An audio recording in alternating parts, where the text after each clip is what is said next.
네네. 그러면 자, 아파트에 대한 선호가 높다 보니까 먼저 아파트에 대한 선호가 갈 거고 첫 번째로. 네. 두 번째로 아까 말씀드렸죠. 전원주택이나 단독주택의 수요들도 어느 정도 있을 겁니다.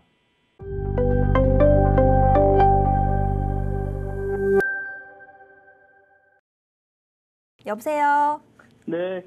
안녕하세요. 반갑습니다. 네. 안성 사는 김유선이라고 합니다. 아, 네. 전화 잘 주셨습니다. 네네. 네, 오늘 어떤 고민 있으셔서 전화 주셨나요? 제가 평택에 20년 전에 평택 독곡동에 땅을 샀는데요. 네.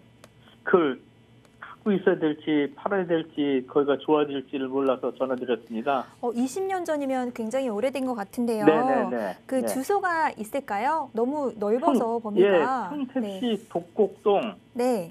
281-2번지입니다. 281-2번지라고 하셨는데요. 네. 네. 네, 지금 여기 향후 전망이 궁금하신 거죠? 네네. 계속 가지고 가야 하는지. 네. 네, 알겠습니다. 바로 전문가님 의견 들어볼게요. 인사 네네네. 나눠보세요.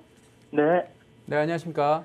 네네네. 수고하십니다. 네, 독곡동 281-2번지이고요. 네네. 네, 알겠습니다. 지금 이게 가장 궁금하신 게 어떤 게 가장 궁금하세요? 갖고 있으면 뭐 좋아질려나 하는 거죠, 뭐. 좋아지실려나? 네. 네, 알겠습니다. 일단은 저희가 좀 볼게요. 네. 자, 이게 두 가지를 봐야 되는데 뭐 워낙 20년 전에 구입하셨다고 하니까 네. 근데 이 토지 같은 경우는 좀 구입하신 목적이 있으셔야 돼요. 네. 네. 어떤 목적으로 구입을 하신 거예요, 이거? 그 당시에 싸가지고. 그냥 싸서? 파산재단에서 나온 공매물건이라 공매물건을 파산재단에서 산 구입하셨군요. 거예요. 네네. 네네네. 좋습니다. 자, 첫 번째로 뭐 용도는 목적은 크게 있진 않으신 상태에서 구입을 하신 것 같은데 네네. 자, 네. 여기는 지금 평택 쪽은 좀 이렇게 보셔야 될 부분이 조금 있어요. 이제 땅으로도 봐야 되겠지만 평택 네. 자체, 그러니까 지금 시청자님 주변 지역의 개발 계획이나 이런 자체도 좀 보셔야 되거든요. 네. 자, 평택은 지금 지제역 쪽에 거의 개발 계획들이 몰려 있어요. 네. 그 옆에 보시게 되면 뭐 삼성전자도 당연히 이쪽에 있고 그리고 네, 옆에 네. 고덕신도시라고 그러죠. 고덕신도시가 네. 옆에 위치하고 있죠. 자, 네. 그리고 또 이제 평택 지제역 역세권 개발 계획에서 주변 지역을 또 개발을 하고 있고요. 네. 더군다나 이제 또 지제역에서 이제 GTX 노선이 또 여기 들어오잖아요. 네네네.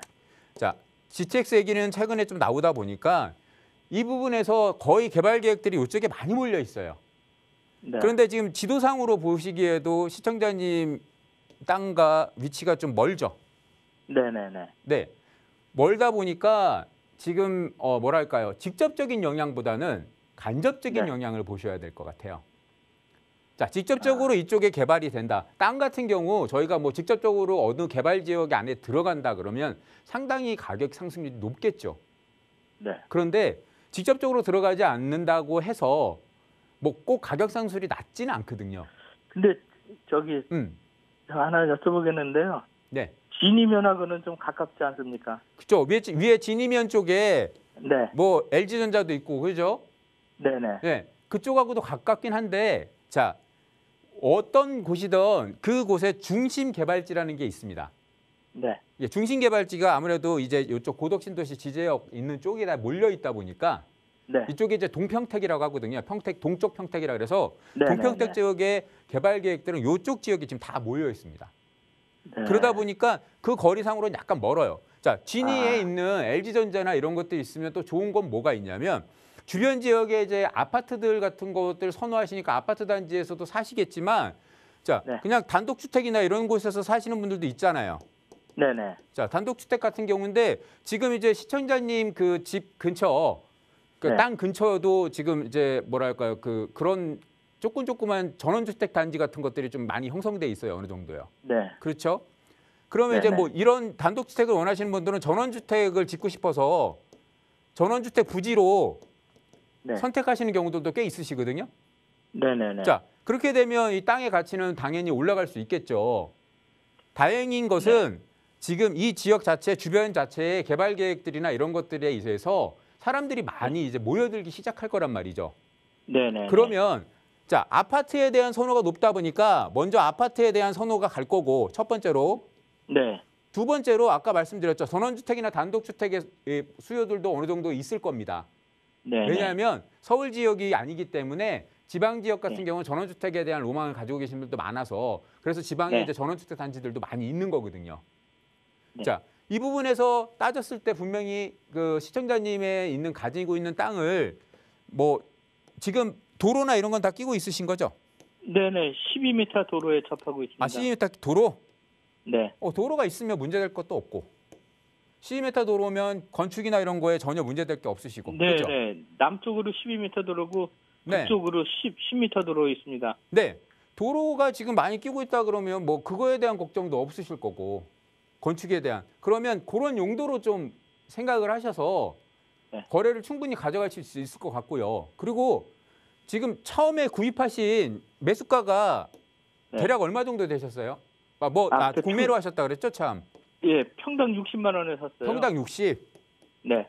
지금 이쪽 지역의 평당가 대충 아세요? 그 옆에 땅이요. 네.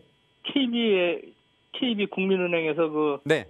AI를 추정한 게 540만 원이라고 그랬더라고요. 평당 540? 예. 자, 물론 20년이라는 시간이 지났습니다만은 가격 상승률이 엄청 높죠. 그런데 앞으로 조금 네. 더 갖고 계셔도 무방하세요. 문제 되실 거 없다는 거죠. 아까 제가 말씀드렸죠. 직접적 영향도 있지만 간접적 영향도 있다고요. 근데 이제 선생님이 말씀하시는 것처럼 그렇게 전원주택으로 다 이렇게 일률적으로 지면 좋은데 네. 일부는 다세대 짓고 연립 짓고 이렇게 뜨문뜨문 지니까 그게 혼재해 있으니까 좀 괜찮습니다. 난개발이 되는 것 같아요. 혼재되셔도 상관없어요. 자, 상관없습니까? 예. 땅은 네. 그냥 네. 땅 자체로 있을 때보다 어떤 형태로든 개발을 하게 되면 가치가 상승을 하게 돼 있잖아요. 네. 자, 지금 시청자님께서 말씀하신 대로 평당 540만 원짜리 땅이지만 네. 주변 지역에 계속 지금 뭐 전원주택 단지든지 무슨 아까 말씀드린 빌라 다세대 같은 경우든지 하다못해 뭐 공장이든 뭐든 그런 것들이 늘어나게 되면 네. 그쪽 지역에 몰려들게 되겠죠, 사람들이요. 네. 그러면 거기에 당연히 그걸 지을 만한 땅, 도로가 잘 연결되어 있고 지을 만한 땅 부지가 필요할 겁니다. 그렇죠? 네네. 그렇게 되면 당연히 이 가격 상승을 볼 수밖에 없죠. 이게 지금 지목이 뭐예요? 대지요. 대지로 돼 있으세요? 네. 그러면 얼마나 인기도가 좋겠습니까? 네. 지목 변경도 필요 없고 인기도가 네. 좋잖아요. 바로바로 지을 네. 수 있으니까. 네네. 네, 분명히 가격 상승률을 충분히 가져갈 수 있어요. 지금까지 뭐 특별한 이유가 없으셨으면 파실 필요 없고 더 네. 갖고 계세요. 더 갖고 계시면 주변 지역에 인프라들이 늘어나고 사람들이 몰려들면서 또 이제 거기서 파생되는 다른 거에 의해서 개발 계획들이 충분히 가져갈 수 있는 지역이기 때문에 네. 그냥 갖고 가셔도 괜찮습니다. 네. 간접적인 영향으로도 땅값은 충분히 상승할 수 있기 때문에요. 지금보다 조금 더 갖고 가셔도 충분히 괜찮으실 것 같아요. 네. 알겠습니다. 네, 그렇게 결론 드리겠습니다. 네, 고맙습니다. 네.